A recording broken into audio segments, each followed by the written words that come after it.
Ever notice how like a small loss can snowball into something way bigger? Oh, yeah. Whether it's like an investment or even just a project you're working on. Yeah, definitely. That's what we're diving into today. Okay. Kind of the slippery slope where, hope takes the wheel Mm-hmm. and just drives right past that stop-loss sign. Interesting. And to help us unpack all of this, Yeah. I've got an expert here with me. Well, thanks for having me. So let's jump right in. Okay. Why do we sometimes hold on too long when like all signs point to like cut your losses? It's really fascinating, right? Yeah.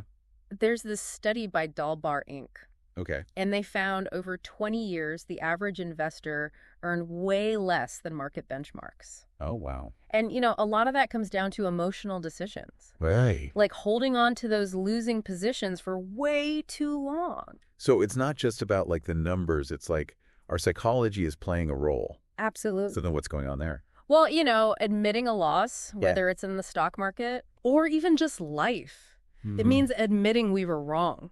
Oof. Yeah. And our brains really don't like to do that. Yeah, we want to be right. Exactly. Yeah. So we start telling ourselves these stories like, Uh-huh. oh, it's just temporary, or this time it's different. Yeah, like it'll bounce back. Exactly. And that's where this thing called sunk cost fallacy comes Yeah, in. a sunk cost fallacy. Yeah. Sounds like something my econ professor would That's say right. before falling asleep. It's like this mental trap Okay. where we overvalue things we've already invested in. Okay. So whether it's time, money, emotion, Got it. we think, I've put so much into this, I can't give up now. Mm-hmm.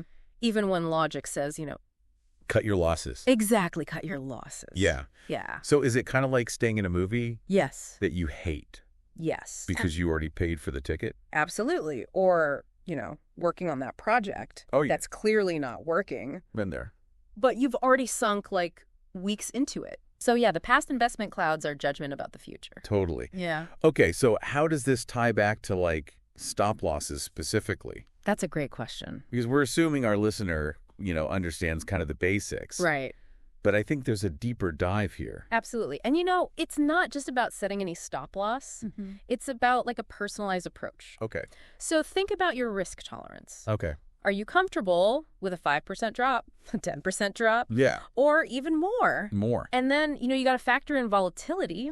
Okay. A highly volatile stock might need a wider stop loss Okay. than a stable blue chip. So it's less about hard and fast rules. Right. And more about like a strategic buffer. Exactly. Well, based on your comfort level. Got it. And this goes way beyond investing, too. Oh, really? Imagine you're working on a project Okay. and you set a stop loss of, say, 3 revisions. Okay, 3 revisions. If after those 3 attempts, Yeah. it's still not working, maybe it's time to pivot. Oh, that's a great example. Right? Like sometimes you got to know when to fold them. Exactly. But easier said than done right, Oh, for sure. because emotions are powerful. Very powerful.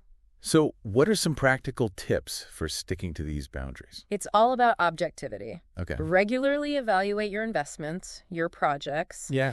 Are they meeting your initial expectation? Good question. What are the warning signs you might be ignoring? Yeah. And, be brutally honest with yourself about those potential downsides. It's like having that tough conversation with a friend who's in a bad relationship. Oh, yeah. You're not being mean. You're being realistic. Exactly. But that's got to be tough to apply to yourself. It is. Yeah. And that's why detaching emotion from decision-making, Mm-hmm. it's crucial. If you find yourself clinging to hope, Yeah. ask yourself, would I advise a friend to stay in this situation? Oh, that's such a powerful question. It is. Because it forces you to step outside Yep. of your own emotional biases. Exact. Okay. So in essence, like a stop-loss mindset, Yeah. whether it's finances or other areas, Mm. it's all about protecting ourselves from the dangers of unchecked hope. It is. It's about making those rational decisions, Yeah. even when it's uncomfortable, Yeah. and knowing when to walk away, Mm-hmm. even if it hurts. Wow. This has been so insightful. Well, thank you. I feel like I've learned a lot today. Oh, good. I'm glad. So as we wrap up, I have one final thought for you listening out there. Okay. What's one area in your life right now where you might be letting hope overshadow logic? Ooh, good question. Maybe it's a project, a relationship, Yeah. even a personal goal. Consider where setting a stop loss Right. and more importantly, sticking to it Yes. to protect you from unnecessary loss It's a good thing to think about. down the road. Yeah. Thanks for diving deep with us. Absolutely. Thanks for having me. See you next time. See ya.